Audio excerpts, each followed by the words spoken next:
I could be one of the biggest VTubers that you've ever seen, and no, I'm not talking about my view count. What do you mean by that? So growing up, I was always an active swimmer. While on my high school swim team, I pretty much just kept to myself and focused on improving my swim times. Big shock that a future VTuber had social anxiety. One day, when showing up to practice, I realized I forgot my towel and asked one of my other teammates if I could borrow an extra one of theirs. They passed it off to me, and when I said thank you, they responded, "Don't worry about it, Centaur." I did that thing you see in a lot of reality TV where you do a double take after what was said actually processed. He was looking away from me at this point and I didn't really want to get caught staring, so I just moved on. Besides, there's a good chance that I just misheard what he was saying.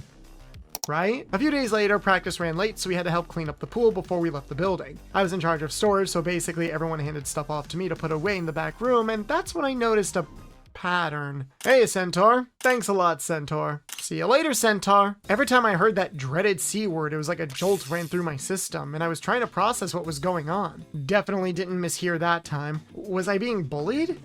No, I don't think that was it. My teammates might have been rowdy, but they definitely weren't the stereotypical jocks you see in a Butch Hartman cartoon. They called me Centaur with such a sense of casual confidence that you'd think it was my actual name. In fact, for a split second, I felt like I was being gaslit into thinking that it actually was my name. Maybe my name was Centaur this whole time and I was wrong. I mean, my mom does read a lot of romance novels with weird names. I wouldn't put it past her to name me something like that. But coming back to reality, I realized something was up. After we finished putting everything away and started boarding the bus to go back to school, I figured I would just lombax up and ask the team captain what was going on. Hey, I noticed a lot of people on the team are calling me Centaur. Did I miss a joke or something? Oh no, it's nothing like that. Some members of the team are just given nicknames if they're running important events at the swim meets. You're pretty much going to be our main guy for the 50-meter freestyle, so one day everyone was just brainstorming nicknames and we settled on Centaur. Oh. Okay. He was right. A lot of people on the team were assigned nicknames or markers if they were seen as anchors or participated in the major events. I was close to qualifying for nationals at the time, so I guess it makes sense that I would be given a nickname. I just really wasn't paying that much attention at the time. But why Centaur? It's not a completely out there nickname. Maybe they picked it because I had strong legs? That would have at least made sense as a reason. Oh, we picked Centaur because you're hung like a horse.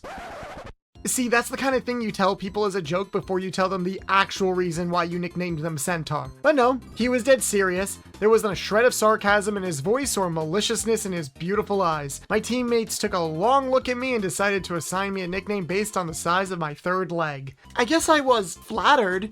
It just took me off guard, and it probably took me the entire swim season to process what had just happened. After our last swim meet, 4 of them actually hoisted me up as if they were my horse legs and gallivanted me around the locker room. You know, in hindsight, I think I just went to a really weird school, guys. Now, I know what you're all thinking. Bolts, honey, darling, how big is it? Here's the thing. I'm not gonna tell you guys. The minute I put an actual number out there is the minute that I feel like I need to live up to a certain expectation. My body is already filled with so much stress, anxiety, and depression that it is a miracle I'm able to get out of bed in the morning without medication. Do you think I want to add performance anxiety onto that? Hell no! I would much rather you guys think that I'm just making this shit up for the sake of a fun YouTube video. The choice to believe me is yours and yours alone.